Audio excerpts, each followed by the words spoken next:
Hello, everyone. It's my pleasure to introduce your next keynote speaker, Shaun Walker. Shaun is the original creator of Octane and the widely used and famous .NET Nuke, both web application frameworks, which have earned the recognition of being among the largest and most successful open source platforms in the Microsoft world. Their fame precedes them, especially around .NET Nuke. Shaun has over 30 years of professional experience architecting and implementing enterprise software solutions, and based on his contributions to the community and the world, he's been recognized by Microsoft as a MVP, and also has been part of the prestigious ASP Insider Group for over 10 years. He was recognized by Business in Vancouver in 2011 as a leading entrepreneur in their 40 Under 40 Business Awards. I did the math on that just to make sure, because I'm like, well, 30 years in the career. Anyway, I don't want to get sidetracked, but the point being, I don't know that he's still under 40, but he can cover that. He's currently the chair of the project committee for the .NET Foundation, and they're too very prestigious and pretty fantastic.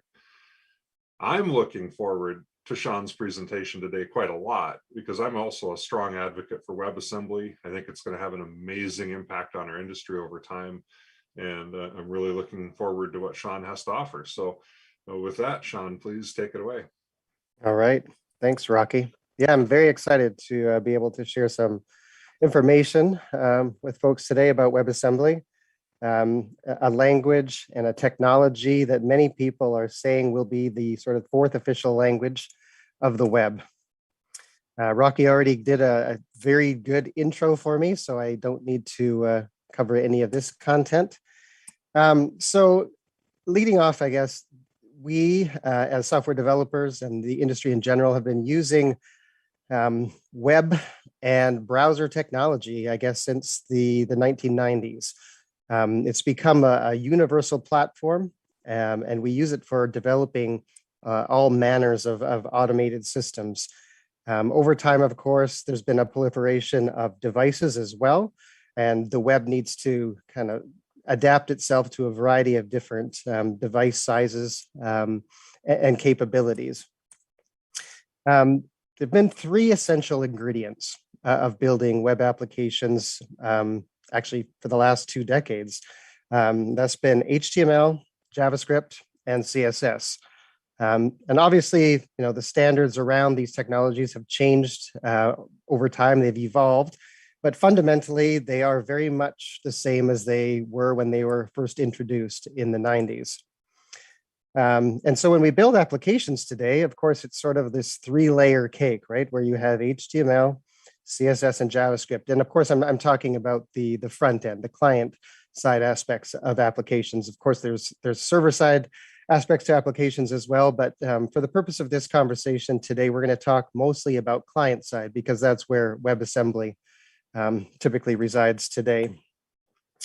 And when we're building applications today, we are typically following a single page application model when we're building web applications. So we have a very distinct client application and server application, and they communicate with each other over HTTP.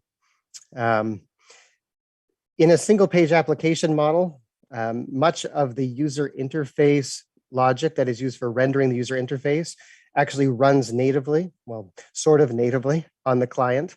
And the server is used for at least, serving the initial page content, and then also serving the data when AJAX requests are made to the server. So obviously responds with data that is then rendered in the client.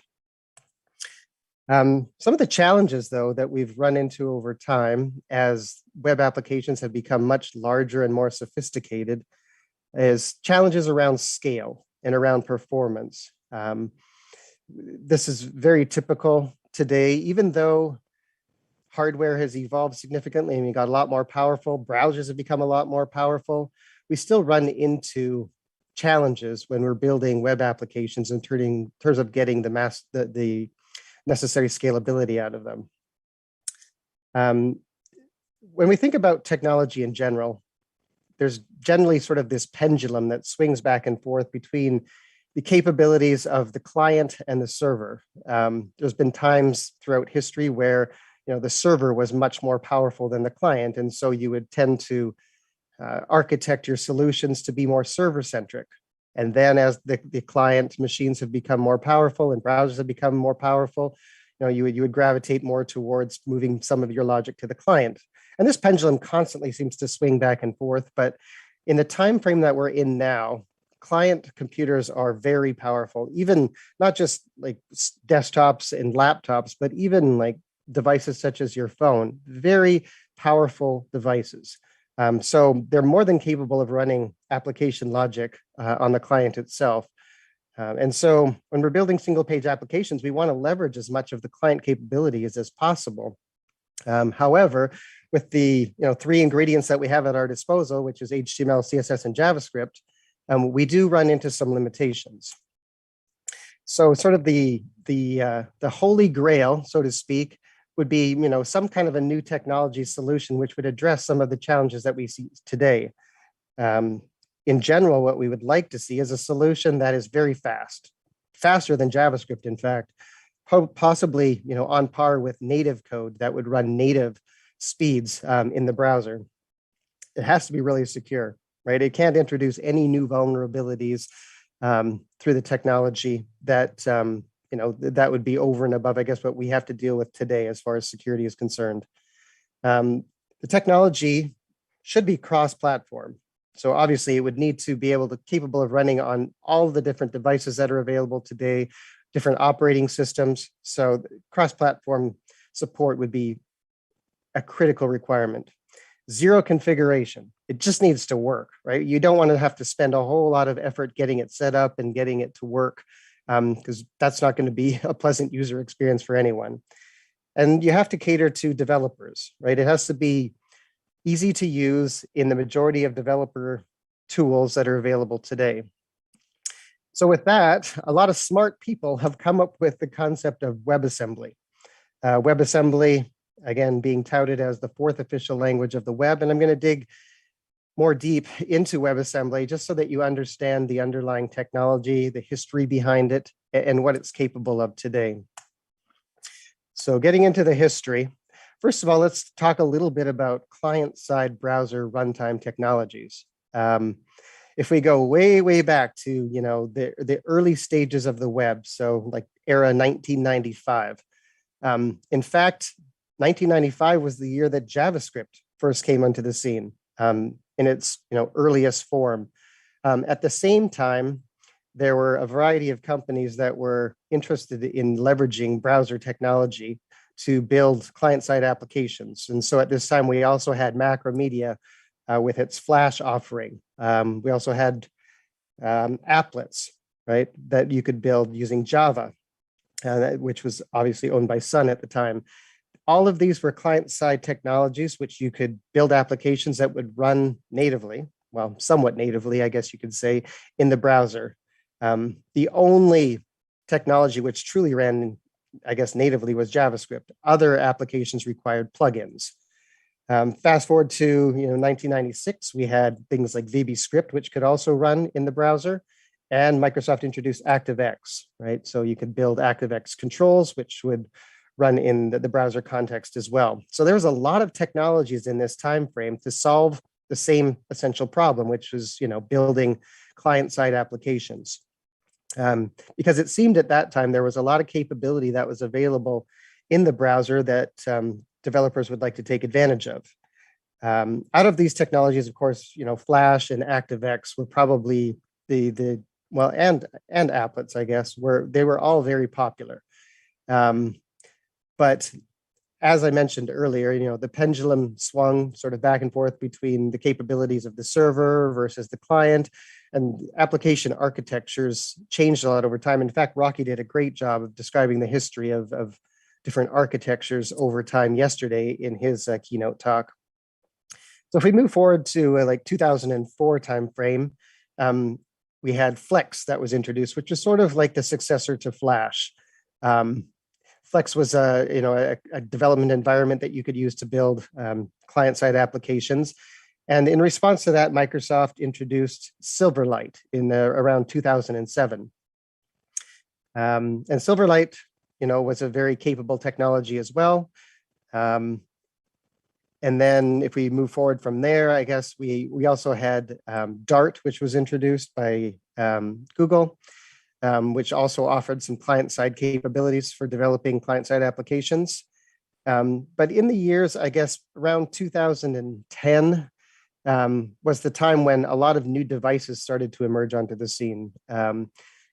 Phones, smartphones, tablets, and the device manufacturers no longer thought that it was a good idea to be able to run plugins within browsers, because of course some of those plugins would sometimes cause issues with the underlying device operating systems and things. So the device manufacturers sort of put an end to plugin based technology at that point, things like Flash and Silverlight. And so that sort of resulted in the end of those client-side technologies at that point in time. Obviously, people are still using them today in different sort of niche applications, but the mainstream sort of software development world moved away from these rich client-side technologies and focused more on JavaScript, which then, of course, evolved into the single page application model, but again, very much dependent upon JavaScript. Like all of the most popular front-end frameworks such as Angular, React, Vue, and others are all based on JavaScript today. So, and we already talked about the fact that these newer, JavaScript-based technologies do have some limitations and some challenges around them, and so there still is a need for some newer technologies. So, going to around the 2010 timeframe, we're going to talk a little bit more now about the evolution of the technology, I guess, which ended up being WebAssembly. So back in 2010, a company was formed by Elon Zakai called Emscripten. Emscripten is still around today. Emscripten used the LLVM compiler to compile C and C++ code to JavaScript. Today, you can use Emscripten to compile directly to WebAssembly, but prior to WebAssembly's existence, Emscripten was being compiled to JavaScript. The resulting code was compatible with all browsers, which was quite a powerful technique at the time, and a lot of applications used the Emscripten toolchain to port their applications to become sort of rich web-based applications. The Unreal Engine 3, SQLite, AutoCAD, these are all, very mainstream applications which actually used Emscripten eventually to port their code base to WebAssembly. In 2011, Google announced the Native Client Project, so NACL, which is essentially a technology for running native code in the browser, independent of the operating system, and allowing web applications to run at near native speed. Again, much so when I say near native, faster than what JavaScript on its own was capable of. So this technology seemed to have a lot of promise at the time. And so in the years between 2011 and 2016, there was definitely applications that were created using this technology, but eventually in 2016, Google decided to abandon it in favor of WebAssembly, which had emerged as a more capable standard. In 2013, Mozilla, which is obviously the creator of the popular browser Firefox, released a subset of a JavaScript language called asm.js. asm.js could be used as a low-level target language for compilers, such as Emscripten at the time and LLVM. It provided more native type performance for applications running in the browser. And it actually provided evidence, right, that C and C++ could be ported to any browser and achieve near native speeds. In 2015, Mozilla has been continuing sort of their development of asm.js, but at the same time, they were pursuing, alternative techniques as well to achieve this native kind of speed in the browser. And this was the emergence of actual WebAssembly, which was a new runtime that basically lived alongside the JavaScript virtual machine in the browser. WebAssembly had a number of advantages over its precursor with asm.js, in that it could be directly translated to native instructions. It was more compact, and it wasn't constrained by the limitations of JavaScript itself, because it in fact was a new language. So in 2016, from 2015 to 2016, things moved pretty quickly. Other industry players such as Microsoft, Google, Apple saw the potential for this technology and collaborated with Mozilla to come up with a standard format. And very quickly afterwards, they actually began supporting WebAssembly natively within all of the newest versions of their browsers. So from November 2017 until present day, there's been WebAssembly support in all of the major modern browser platforms. And I guess the most notable thing is that WebAssembly became the first language since JavaScript to be able to run natively in a web browser without any plugins. Moving forward from there to 2019, Lynn Clark from Mozilla announced the WebAssembly System Interface, or WASI. And the goal behind WASI was basically to standardize how WebAssembly code could interact with operating systems outside of the browser.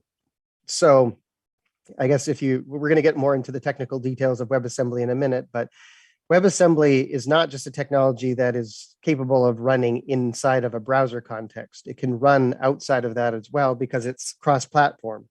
And so the goal here is that eventually compiled binaries that are based on WebAssembly can run both inside and outside the browser on different devices, on different operating systems at near native speeds. So it provides a huge amount of potential and opportunity for this technology going forward. In 2019, so 2019 was a big year. 2019 was when WASI was introduced. 2019 also was when Fastly, so Fastly is of course a company that provides a lot of edge services for the cloud. They've been working internally on a product called Lucet, which is basically their native WebAssembly compiler and runtime. And Lucet, I guess its claim to fame is that it was designed for ahead of time compilation of WebAssembly to native code. And the reason why Fastly had developed this technology was specifically for their Fastly sort of cloud environment, but by open sourcing it, they made this technology available to anyone to utilize. And so, the goal here is to try and push WebAssembly forward so that it's a more accessible technology for everyone. Later in 2019, the Bytecode Alliance was formed, which is essentially a nonprofit organization which is dedicated to the evolution of WebAssembly and WASI. And of course, some of the notable companies that are involved in that: Microsoft, Google, Mozilla, Intel, Fastly, and many others. So a lot of industry support behind WebAssembly at this point. And this is a very active group working within the Bytecode Alliance. And then, of course, in December of 2019, the World Wide Web Consortium, the W3C, announced that the version 1 of the WebAssembly core specification had become an official web standard. And obviously, it takes a lot for something to become an official web standard. In this case, it took 3 or 4 years for WebAssembly to reach, sort of this version 1 acceptance. But now that it's part of the W3C, right, it is definitely an industry international standard. And so there's really, no fear that it will ever become sort of a proprietary standard.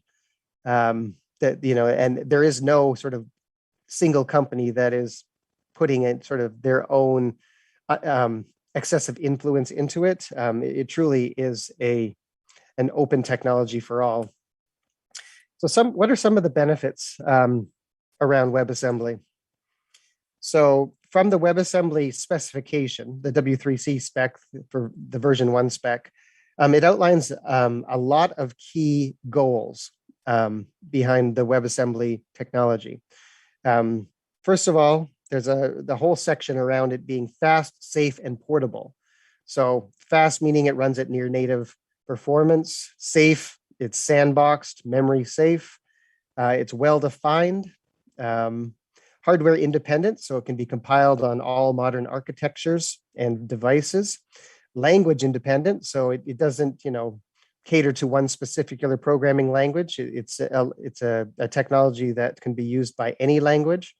Platform independent, this is obviously key to allowing it to have the most adoption worldwide, and very open. So programs can interop with it in their environment in a simple and universal way. Another whole set of goals around WebAssembly is around efficiency and portability in its representation. So the idea behind it is it has to be compact. So it has a binary format that is fast to transmit because it's smaller than typical text or native code formats. The architecture is modular, so programs can be split up into small parts that can be transmitted, cached, and consumed separately from one another. Efficiency, so it can be decoded, validated, and compiled in a single pass with either a just-in-time compilation or ahead-of-time compilation. It's streamable, so it allows decoding, validation, and compilation to begin as soon as possible. So this is how it is able to achieve some of the performance capabilities that it has. It's parallelizable, so it allows decoding, validation, and compilation to be split into parallel sort of multi-threaded tasks. Again, this is all about performance. And it's portable. And so it makes no architectural assumptions. So it's a pretty extensive list of goals, which WebAssembly is able to achieve. And I think the main one that people the item that seems to get the most recognition around WebAssembly is around performance. But I mean, just to summarize, I guess, that long list of benefits that I just went through, I think the four main things are its portability, the fact that it's an open standard, the fact that it's built with security and safety in mind, and polyglot, meaning it supports multiple languages. So, I mean, there's support for many different languages that exist today. But again, going back to sort of the fundamental goal behind WebAssembly, I think largely it was created to deal with some of the performance issues that are perceived to exist in JavaScript. And I say perceived purposely because, I mean, often JavaScript can get a bad rap because of, some JavaScript applications aren't developed in the most optimal way. And sometimes JavaScript-based applications can be adversely affected even by architecture, by even constrained by latency, by server, by many things. But I mean, if we just look purely at the capabilities of the JavaScript language itself running natively in the browser, there is room for improvement. And so that's where WebAssembly has come into play and largely has been focused on performance. So to understand a little bit better, I guess, how and why WebAssembly is superior to JavaScript when it comes to performance, you kind of have to take a step back and look at how JavaScript works under the covers. So JavaScript, whether you have inline JavaScript that's embedded in your HTML page, or you have external resources that are JavaScript libraries, those have to be downloaded to the browser. That JavaScript needs to be parsed by the browser, like the JavaScript runtime. It's then compiled into using a just-in-time compilation approach, and only then will it then render your user interface or perform some activity in the browser itself. So that's the pipeline that JavaScript needs to go through in order to basically render a user interface in your browser. How WebAssembly works is it basically is sort of a pre-compiled form of JavaScript. It actually is not. It's a whole new language, but basically WASM plugs in at that just-in-time sort of layer of the browser of the JavaScript runtime. So it basically cuts out all of the parsing that's required and all of the compilation that's required. So you can imagine that by cutting out those steps, you can achieve a pretty big performance boost in your application. So I guess to look at this in another way, if you have JavaScript, you have code that needs to be parsed, compiled, optimized, executed, and then garbage collected. So there's quite a bit of work that needs to be done within the browser itself in order to process your JavaScript to produce your user interface within the browser. Whereas WebAssembly only needs to decode. There's some compilation and optimization that's required, and then execution. But the overall time that's required in order to process WebAssembly is much, much faster. And so this produces a very significant benefit when it comes to application performance. And as I mentioned before, the polyglot nature of WebAssembly means that it's compatible with all of the different programming languages which are available today. So you'll find that there already is tooling support that's built for almost any of the most popular mainstream development languages today. So Python, .NET, Perl, Zig, Go, Java, Rust, Ruby, and many, many others. They all have support for building WebAssembly applications today. And so with this kind of industry support around every language, you can imagine that this type of technology is here to stay, and is certainly something that you should pay attention to for thinking about building applications in the future. So getting a little bit more into, I guess, the technical details around WebAssembly. The actual definition of WebAssembly is a binary instruction format for a stack-based virtual machine. That's kind of a mouthful. And so you kind of have to break it down into its constituent parts to understand a bit better what this actually means from a technical perspective. So WebAssembly is made up of binary instructions, right? So these are binary encodings of operations which can be executed by a virtual machine. It's stack-based. So these binary instructions manipulate values on a stack. So this is like using your standard sort of stack approach, using push and pop type of techniques. WebAssembly has a virtual machine, which is a processor whose purpose is to compile code to real architectures with portability in mind. So, I mean, from a very high level, WebAssembly is based on some fairly simple and primitive approaches. These are approaches that have been utilized to develop many different types of technology platforms over time. So from that perspective, it's nothing that's very, unique or innovative. But it's the application, of these primitive techniques which make WebAssembly, very powerful and new and exciting. So how does WebAssembly work from a runtime perspective? Basically, you would build your application using source code, and this, of course, because of the multi-language nature of WebAssembly and its support for multiple languages, basically you can write your typical source code in the language that you prefer, and then there's compilers that you would use to compile that to WebAssembly, and then that WebAssembly will run natively within the browser. And I guess the interesting thing is, WebAssembly interacts and actually is compatible with, and in fact leverages all of the existing ingredients of the web that you're already familiar with. So JavaScript, CSS, HTML, these live side by side. Well, and not even, these are integrated directly with WebAssembly. So it just becomes, another tool that you can use in addition to, the three standard ingredients that you've used for decades to build applications. Looking a little bit closer at WebAssembly code.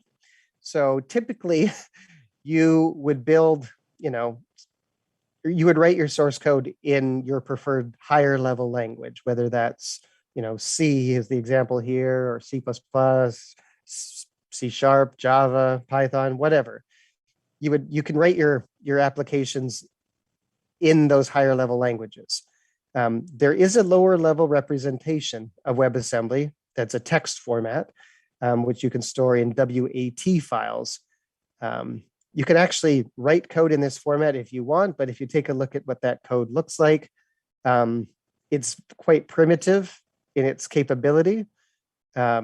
So what people usually do is write the higher level code that they're used to writing, and there'll be some sort of pre-compilation process that translates it into the lower level, more primitive form. And then, of course, you can't execute the text-based format of WebAssembly directly, it has to be compiled. Ultimately, WASM files are a binary format, and that's some of the reason, of course, behind its high level of performance. So the binary format, it looks like, looks like how binary code usually looks, right? And so that's typically stored in WASM files. So there's obviously quite a few different layers that are involved in WebAssembly. If you imagine, writing your source code, the more sort of higher level languages, and then it has to get progressively compiled down into ultimately the binary format, which is WASM. I'm going to transition now a little bit and talk about, I guess, the WebAssembly implementation that I am personally most familiar with. Obviously, I've been in a part of the Microsoft ecosystem for a long time. And I started working with, I guess, WebAssembly back in 2018. And so for the last 3 years, I've been, kind of working through the evolution of different versions of WebAssembly, at least Microsoft's incarnation of it. And so I wanted to share a little bit about that journey and about some of the capabilities that are available on the Microsoft platform when it comes to WebAssembly. So, of course, we have WebAssembly running in the browser, and the Microsoft version of this is called Blazor, and that little sort of purple @ logo is the logo for Blazor. So Blazor WebAssembly was officially announced by Microsoft in 2018. Essentially, Blazor is a hosting model for Razor components, which allows C# applications to run natively in the browser on WebAssembly. And that means without any plugins. So you basically write your applications using C#. Your C# application actually is compiled to a regular C# DLL. And then there's a capability for your C# application to run natively in the browser on top of WebAssembly. One thing I have to point out, because I think this still is a source of some confusion, I guess, maybe for developers, or maybe skepticism when it comes to Microsoft and browser-based runtimes. WebAssembly is not Silverlight. WebAssembly, or at least, sorry, Blazor is not Silverlight. Blazor WebAssembly really has no connection to Silverlight at all. So it's not like the reincarnation of Silverlight. It didn't Microsoft didn't package up Silverlight and put it under a new brand name and call it, Blazor WebAssembly. It's completely different technology. If you think back to Microsoft Silverlight, it required a plugin, right? A proprietary plugin to run in a browser. Whereas Blazor WebAssembly relies on the WebAssembly standard itself, which is not proprietary. It's an international standard at this point.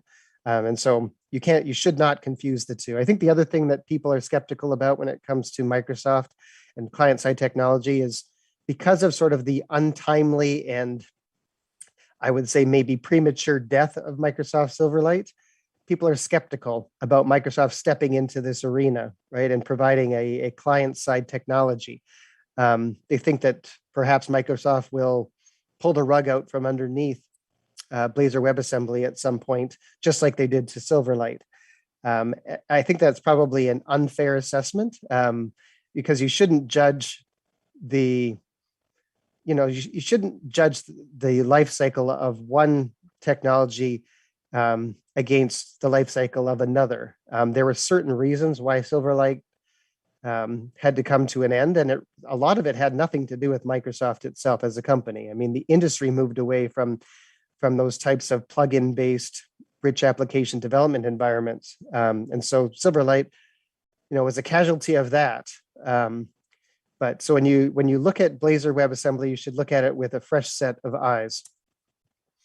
If we look at Blazor, at least from, I guess, the earliest stages, the first glimpse of Blazor came in NDC Oslo, a very popular developer conference back in June of 2017.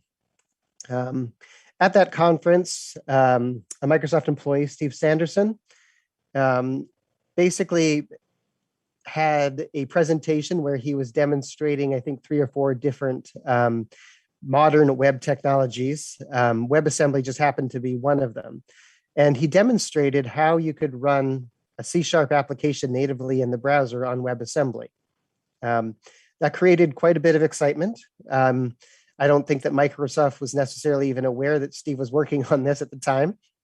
And so after his presentation at this conference in June of 2017, there was obviously a lot of internal deliberation by Microsoft in terms of whether or not they would like to move forward with it. And so in February of 2018, the Microsoft ASP.NET team announced that Blazor was going to move into the ASP.NET organization as an experimental product. So something that they were going to invest resources in developing further. But at this point in time, like I said, it was still experimental. There was no guarantee that it would be actually released at any point in time as a real product. So moving ahead from there, another year, in April of 2019, there was obviously enough momentum around this, enough excitement around it, and enough sort of, I guess, maturity in the initial experimental solution that Microsoft announced that that Blazor was going to become an official product. So in 2019, and now Microsoft announced that Blazor was available in official preview, and they announced that it would officially be shipped as part of .NET Core 3.0. The Blazor WebAssembly stack is comprised of a number of different layers, right? You have the Blazor layer, which is where you write your Razor components in C#. This runs on top of .NET, which is in fact the cross-platform version of .NET, which is utilizes Mono. And you've got WebAssembly itself, and then you've also still got JavaScript, which is part of the overall stack as well. How it works is you build your .NET application in C#, you compile it. At runtime, your DLL is actually transferred to the browser, and from that point, it runs natively in the browser itself. So if you can imagine that if a typical web application, would have to render a user interface, all of that UI rendering logic is actually executing natively in the browser itself on WebAssembly. And of course, when your application needs to retrieve additional data, it would make like AJAX calls back to the server to retrieve the data. But the concept is that Blazor itself is interacting with the DOM and basically doing a DOM sort of differencing algorithm, much like React or Angular does. However, it's leveraging WebAssembly in order to do that. The Blazor WebAssembly component model is based on Razor components. So you would build Razor components. They're just .razor files. They contain C#, and they can contain your HTML markup as well, or you can actually separate your concerns if that's what you so desire, and you can keep your C# logic in a separate file if you want. The component model for Blazor WebAssembly and for Blazor in general is pretty powerful. It should be quite familiar to those of you who are building applications in Angular React, which are also based on components. So you've got all of the fundamental capabilities when it comes to components, such as routing, parameters, you've got event binding, property binding, you've got lifecycle events that you can plug into. So all of the sort of fundamental capabilities of a component model are there. And in fact, it's evolved quite significantly over the last, I guess, 2 to 3 years. So it's a very powerful environment now. One thing to keep in mind is you basically write your Razor components in standard C#, like the way that you would write any C# application. And what happens under the covers is when you compile a Blazor application, it actually creates another version of your Razor file. It creates a file that's called .g.cs, and that file is created in the client project in the obj debug folder. And basically, it sort of pre-compiles your higher level source code into a more primitive form, which is still C#. But I mean, if you take a look at the difference here, you'll see that, that sort of easy to read source code that's on the left-hand side, which would be a standard C# application, is translated into something that's a lot more verbose. And surely you can write, you can actually write that primitive code that's on the right-hand side directly if you want to. But it's a little bit more cumbersome in order to do that. So, typically people are writing that higher level source code as part of their Razor components.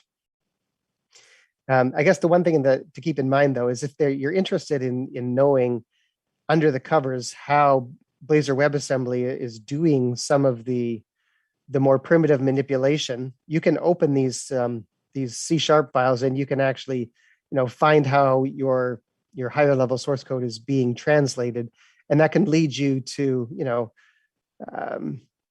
some insights into how Blazor works under the covers. So why would you be interested in building applications on Blazor WebAssembly?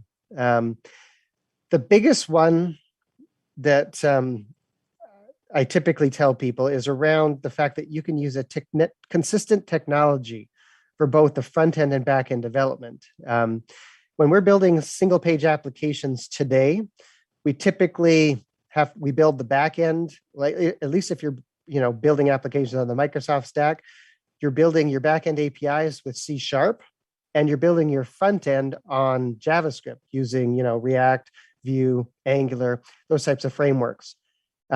Typically, because of that, you either need two different types of resources, right? You need people who are fluent in back-end technologies and people who are fluent in front end, or you're looking for so-called full stack developers. Full stack developers being like people who are fluent in both types of technology, which in some cases is almost like trying to find, unicorns, because developers tend to be more comfortable in one environment or another. And so if you can imagine that, at least for back-end developers, they've been using C# for decades at this point in time. If they could write the front end of their application using that same C# technology that they're used to on the back end, provides a lot of benefit. You don't necessarily have to look for completely different resource types to make up your teams. You can find developers with that one skill set, and they're capable of working equally well in both the front end and the back end. And that's largely because of this consistency in the Razor component model. So if you're familiar with building, Razor components, or even, Razor components largely follow the same kind of a model as Razor pages did, which, or the Razor syntax for MVC. So it's a very familiar sort of technology. If you're still building server-side MVC or Razor page applications, then moving to Blazor is a pretty easy transition. You also can use your familiar development environment, right? So all of the tooling that you've come to expect as far as development and debugging from the Microsoft environment, like Visual Studio or Visual Studio Code, I mean, you can build Blazor applications using that same environment. So very powerful. And then, of course, you can't understate the performance benefits of Blazor over traditional JavaScript. Of course, not everything is perfect. No technology is 100% perfect. So there's always, some challenges that need to be overcome. The biggest challenge today when it comes to Blazor WebAssembly is the fact that your DLLs that you build for your client-side application need to be transferred to the browser. And so those DLLs, of course, need to be optimized as much as possible. And it's not only the DLLs for your application that you're building, it's the supporting libraries as well. So if you're taking advantage of any number of .NET framework-based libraries, those DLLs are also being transferred to the browser as well. And so in general, what you need is for those to be optimized as much as possible. And Microsoft has made a huge amount of progress in this area. Between .NET 3, 3.1, .NET 5, and of course, moving forward. So they've utilized techniques such as, leveraging the linker to be able to remove code that is, not necessary during the compilation process. They've used compression to be able to compress the size of the DLLs that are produced. They also have used compression to package the DLLs into more minimized packages before they're transferred to the browsers. So many different techniques are being used to optimize the size of the .NET DLLs that are produced to provide, and really all of this is really around the first load experience for a Blazor WebAssembly application. Once those assemblies have been transferred to the browser and have been loaded, then you never see the issues around performance, right? So this is just optimizing that first application load scenario for the browser, because basically after that point, you're running natively in the browser and you get the full benefit of the higher performance. Another of the challenges, I guess, around Blazor WebAssembly is that it is dependent upon the capabilities of Mono. And of course, Mono is never 100% up to date in terms of parity with the .NET environment itself. It always lags a little bit behind. So you can't always use the latest and greatest technologies. But I mean, from my perspective, I've never run into any real limitations in this area. Up until this point, there's been fairly limited debugging support for Blazor WebAssembly applications. Microsoft did introduce some improvements in .NET 5 in this area, and they've continued to focus on this area as they move toward the next release. And so I would say that there still is limited debugging support at this point in time, but I think that this is a problem that Microsoft is working very hard to solve. And then the last thing is that there is no long-term support release available of .NET that includes Blazor WebAssembly at this point. Blazor WebAssembly, and actually we'll move forward to the releases of WebAssembly here, and I'll dig into that. But like we've already talked about, so Blazor WebAssembly was originally mentioned, I guess, in June of 2017. I guess an interesting side note is that proof of concept that Steve Sanderson created actually used an open source project called .NET Anywhere to provide that initial capability of running C# code in the browser. .NET Anywhere was originally an open source project that was developed as a cross-platform way to build for building .NET applications that would run in devices that were more sort of memory constrained, like earlier forms of phones and things like that. It wasn't really a scalable technology. And so when Blazor was officially announced as an experimental product in 2018, they had moved from .NET Anywhere to Mono, because luckily Microsoft had acquired Xamarin at that point in time and had the Mono technology now available for usage. Of course, the official preview was in 2019. So Blazor WebAssembly was officially released as a GA release in May of 2020. So not that long ago, and when you think about it. As a GA release, there was obviously some official support for it, and that was unofficially, I guess, called .NET Core 3.2. .NET 5 came in November, but again, .NET 5 is a general, like a GA release, not an LTS release. And so Blazor WebAssembly is still not available, like I said, in LTS form, which is why we're very excited for November, right? And just, basically less than 2 months away, we'll have .NET 6, which is going to be released, which is a long-term support release from Microsoft. And that will provide the long-term support for Blazor WebAssembly as part of that release, plus a whole lot of other great enhancements and capabilities. I guess the last thing that I would mention is if you're interested in playing with or experimenting with Blazor WebAssembly, the open source project that I've been working on most recently is a project called Octane, which is a modular application framework for Blazor. It fully supports Blazor WebAssembly, and it is cross-platform.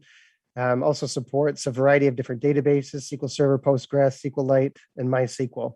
And of course, that project's available on GitHub. And with that, I think I've wrapped up my coverage for WebAssembly, and I do have some time for questions. Well, that was fantastic, Shaun. Thank you. I actually learned a bunch, and I thought I knew the whole history here, but you covered some things that I had either forgotten or never knew, I guess, and that was absolutely fantastic. Yeah, you mentioned the use of mono, and is that within the context of Blazor, and with .NET 6, is that still going to be the case where it's running on mono, or will it be switching to the unified .NET? That is actually a good question that I was curious about when I was preparing for this presentation as well. I need to dig into that a little bit further. So truth be told, I haven't ported anything to .NET 6 yet. I believe that just last week, Microsoft released the release candidate of .NET 6. And so the goal for at least the open source project that I'm working on, Octane, is to actually migrate that to .NET 6 in advance of November, so that it actually will be running on .NET 6 for .NET Conf. And so as part of that, I'm going to have to explore some of these details a little bit further to find out if mono still is part of the picture. Yep. You're going to have a busy few weeks then between now and then. Yeah, I'm hopeful that because, Blazor's new technology, for example, the migration from .NET Core 3.2 to 5 was very seamless. There was, I think, one minor code change that I had to make in the entire solution. So I'm hoping that it's a similar migration path. And that is one thing I definitely appreciate about Microsoft is they do tend to introduce things in a non-breaking way, especially at least if you're staying up with the more modern technology. So I'm hopeful. So I probably know one answer to this question, but what examples of WebAssembly are you most excited to see? I mean, in terms of people using, not just Blazor, but WebAssembly, what gets you excited about this? Well, I think it's a natural fit for any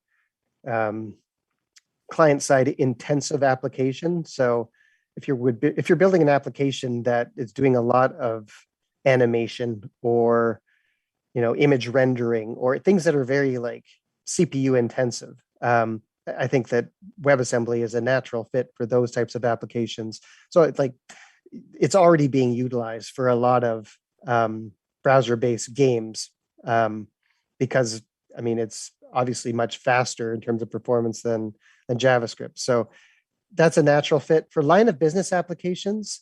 Obviously, there's still benefits as well, but yeah, I think. Yeah, I'm not sure how to answer that question because I think the more CPU intensive ones are definitely a no-brainer. Mm-hmm. Well, I know that both the Rust and Go communities are have very active projects. So maybe not, they don't have the resources that Microsoft has put into Blazor, but there are UI frameworks and so forth. And yep. I'm wondering what your thought is. I mean, is WebAssembly maybe a gateway for things like Go or Rust to become viable client-side languages for creating user experiences? Yeah, I think so. Yeah, definitely. I've heard a lot of hype around WebAssembly in the Rust community in particular. Mm-hmm. They seem to jump on it very early on, and they seem to have a pretty robust tool set around it. Yeah, I think, maybe this is me, the moderator, editorializing, but it just seems like the more languages and different projects that are engaged, the better off we all are, because there's opportunities for cross-pollination. What about things like you mentioned Dart, and then of course Google has Flutter. Yep. Are those things targeting WebAssembly as well? I believe that you can use Flutter with WebAssembly now. I mean, and also I never mentioned, but I mean, a very popular project on the Microsoft, in the Microsoft ecosystem right now is a project called Uno platform. And Uno platform leverages WebAssembly as well. So I mean, there's definitely a lot of interest around WebAssembly. So I think we're probably at time, but I want to thank you so much, Shaun. That was a very informative presentation, and I learned a lot, and I hope everyone else did too. And for everybody listening, I hope you enjoy all the great content coming up in the rest of the Programmers Week. Thank you for being here. Thank you.